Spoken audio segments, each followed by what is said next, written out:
Assalamualaikum warahmatullahi wabarakatuh. Alhamdulillahilladzi arsala rasulahu bil huda wa dinil haq liyudhhirahu 'alad dini wa kafa billahi syahida. Asyhadu an la ilaha illallah wahdahu la syarika lah wa asyhadu anna Muhammadan abduhu wa rasuluh. Allahumma shalli wa sallim ala sayyidina Muhammadin wa ala alihi wa ashabihi ajma'in, amma ba'd. Puji dan syukur hanyalah milik Allah. Salawat dan salam kita sanjungkan ke haribaan Nabi besar Muhammad Rasulullah sallallahu alaihi wasallam.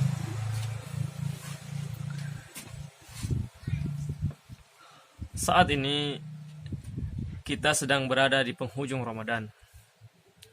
Sangat terasa ketika Ramadan ingin beranjak pergi, ingin meninggalkan kita. Karena memang jauh-jauh hari kita senantiasa berdoa, Allahumma barik lana fi Rajab wa Sa'ban wa balighna Ramadan. Wa balighna Ramadan, sampaikanlah kami pada bulan suci Ramadan. Kita senantiasa berdoa seperti itu.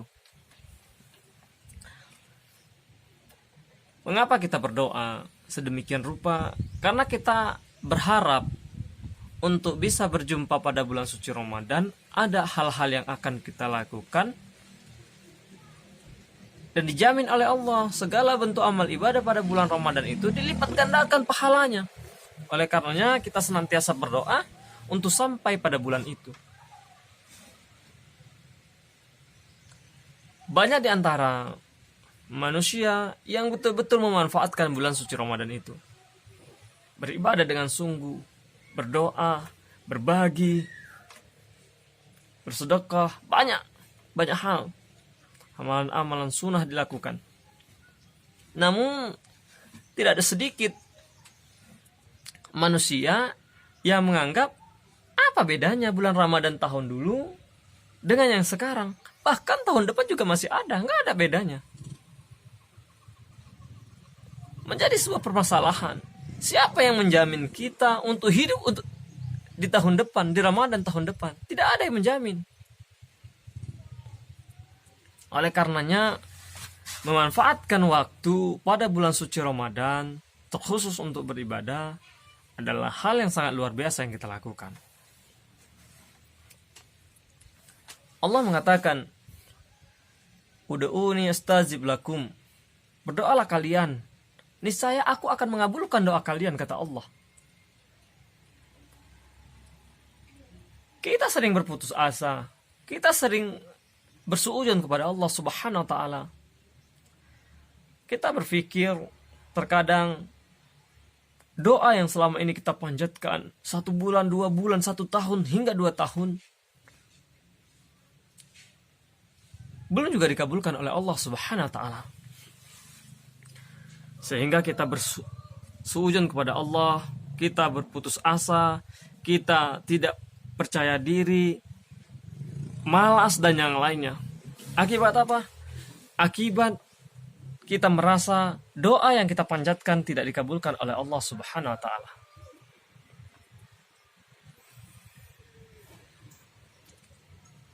Berapa lama sebenarnya doa yang pernah kita panjatkan? Betul atau tidak? Waktunya tepat atau tidak?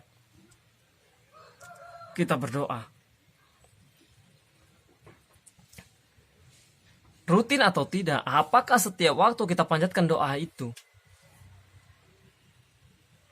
Kalau kita membaca sejarah,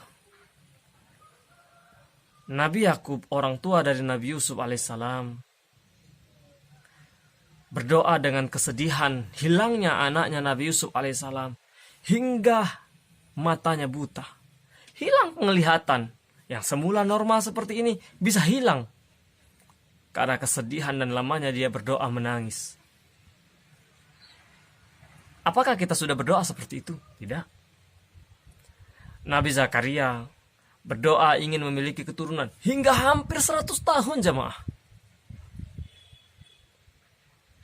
Apakah kita berdoa seperti itu? Tidak.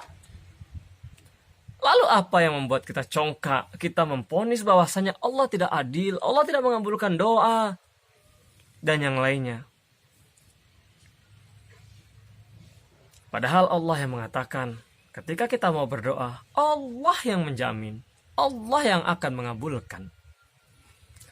Ada kalanya jamaah, Allah itu ketika kita berdoa, memohon sesuatu memang langsung dikabulkan oleh Allah. Doa itu diijabah. Seperti apa yang kita inginkan.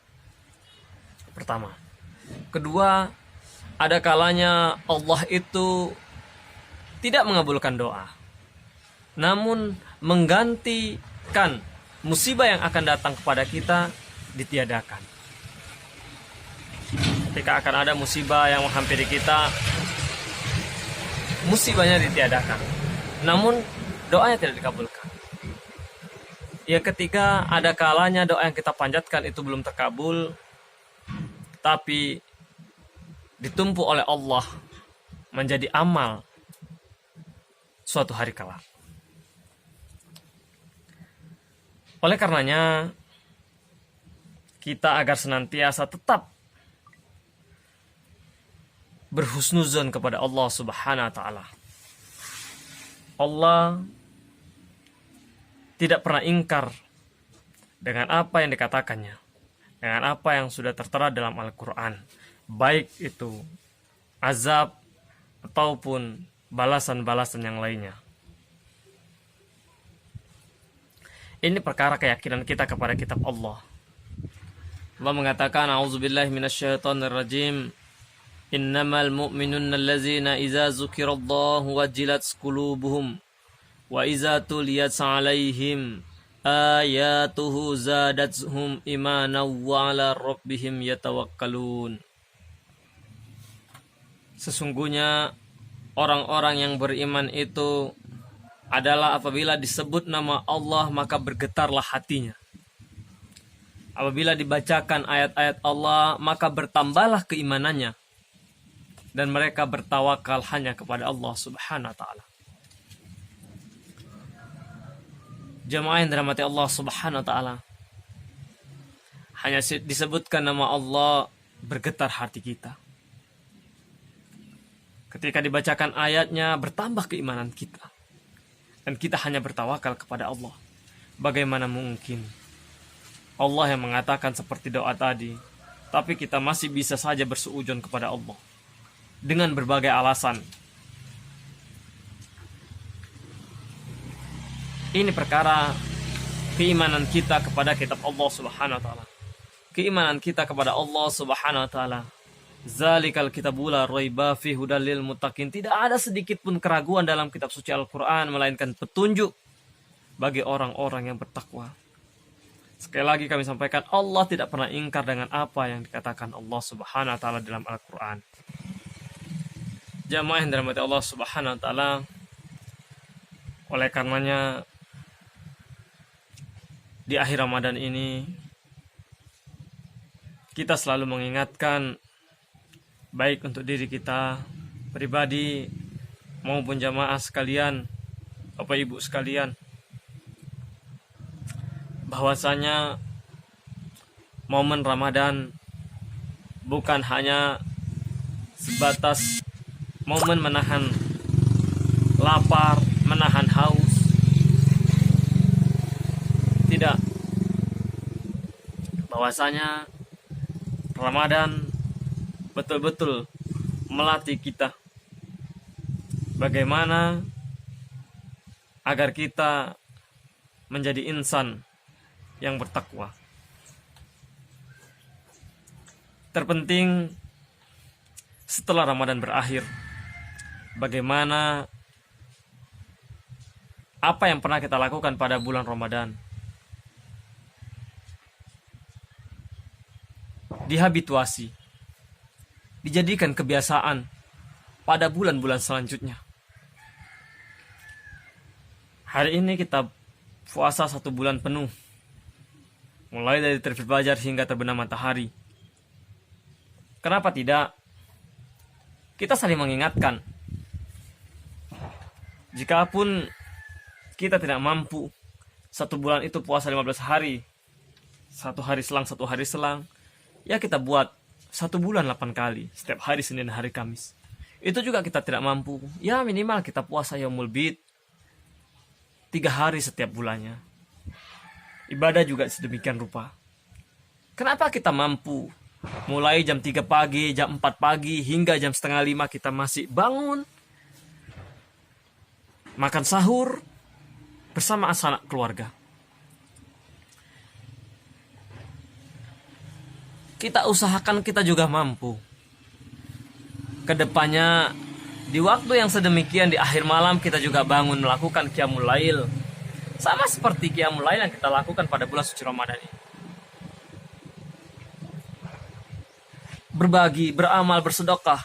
Apakah harus berbagi takzil? Apakah harus di bulan suci Ramadan? Kapan saja kita boleh bersedekah? Sebagian dari kita menunggu bermaaf-maafan pada bulan Syawal. Tidak ada. Tidak ada perintah khusus untuk bermaaf-maafan pada bulan Syawal. Kapan kita salah, dilatih untuk langsung berminta maaf. Meminta maaf adalah perbuatan yang sangat bijaksana. Memaafkan adalah perbuatan yang sangat mulia. Kapan saja merasa kita bersalah, silakan meminta maaf. Bersilaturahmi kenapa harus ditunggu pada bulan Syawal? Silakan kita bersilaturahmi. Katakan oleh Rasul, bersilaturahmi itu bisa memanjangkan umur, bisa menambahkan rezeki dan yang lainnya. Kapan saja dapat kita lakukan. Bapak Ibu yang dirahmati Allah Subhanahu wa taala, mungkin hanya ini dapat kami sampaikan. Banyak kekurangan, kami mohon maaf. Saya Hasbi Amin bin Hawari, Ketua MGMP Pendidikan Agama Islam SMP Aceh Tengah, mewakili pengurus terkhusus bidang agama dan sosial, mengucapkan terima kasih kepada bapak-bapak yang senantiasa memberikan tausiah kepada kami setiap menjelang berbuka.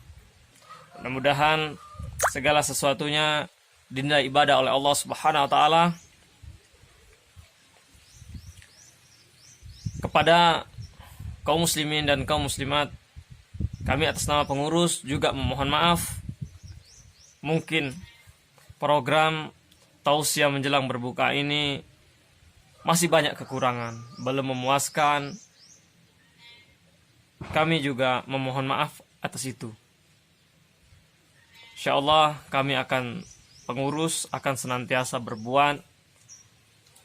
COVID-19 tidak membuat kami berdiam diri untuk tidak berbuat apa-apa. Ini salah satu program yang kami lakukan pada bulan suci Ramadan, mengingat safari Ramadan, bertatap muka langsung setelah tarawih ke masjid dan menasa ditiadakan. Ini solusi yang tepat, program yang tepat menurut kami untuk kami lakukan. Mudah-mudahan bermanfaat. Banyak kekurangan, kami mohon maaf. Billahi taufiq wal hidayah. Wassalamualaikum warahmatullahi wabarakatuh.